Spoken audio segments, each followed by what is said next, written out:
আসসালামু আলাইকুম গাইস। এই মুহূর্তে আমি আছি আমাদের এলাকার এক বিশাল বড় আমলক্ষীর বাগানে। এখানে আমরা তিনজন আসছি। এই যে আমাদের সামনে আমার এক চাচা ভাই। এই যে বাগানটা, আসলে এই বাগানটা প্রায় আমাদের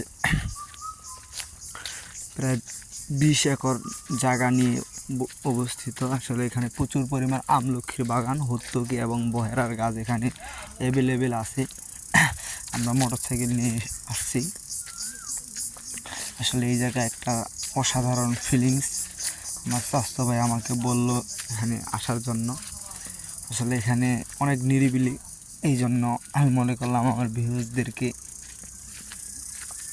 আমি অনুভূতিটা নিচ্ছি, আমার ভিউজদেরকে একটু দেখাই। আসলে অনেক অসাধারণ একটা জায়গা এবং নিরিবিলি। আমাদের এই বাগানটা আপনারা দেখেন, অনেক বড় বাগান। আপাতত আমলক্ষী আছে, আমরা এখন আমলক্ষীর গাছে চড়ে আমরা পারবো আমলক্ষী। আসলে এটা সরকারি একটা বাগান। আসলে এখানে যে ইচ্ছা আসে আমলক্ষী পারতে পারে, তাতে কোনো বাধ্যবাধকতা নেই। এই যে আমার স্বাস্থ্য ভাই, আমরা আবার একটা মোটরসাইকেল নিয়ে আসছি। আসলে মোটরসাইকেলের অবস্থা ভয়াবহ, কেননা এই মোটরসাইকেলটা আমাদের এমনি বাসায় পড়ে থাকে, এই জন্য আমরা এটা নিয়ে আসছি। আসলে এটা আবার এখানে বোতল লাগাইছি আমরা, টাঙ্কিটা ছিদ্র।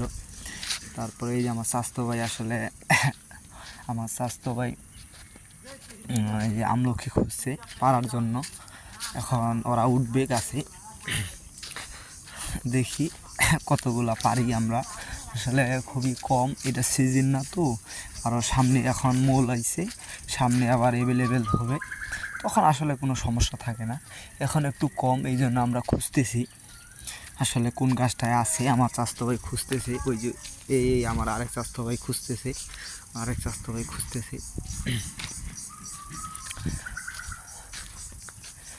আসলে অনেক গাছেই নাই, দু একটা গাছে যেটা 12 মাসই ধরে ওই গাছে থাকতে পারে, এই জন্য আমরা আগে খুঁজতেছি। আসলে বাগান তো অনেক বড়, এই বাগানটা এত বড় আসলে ঘোরা সম্ভব না।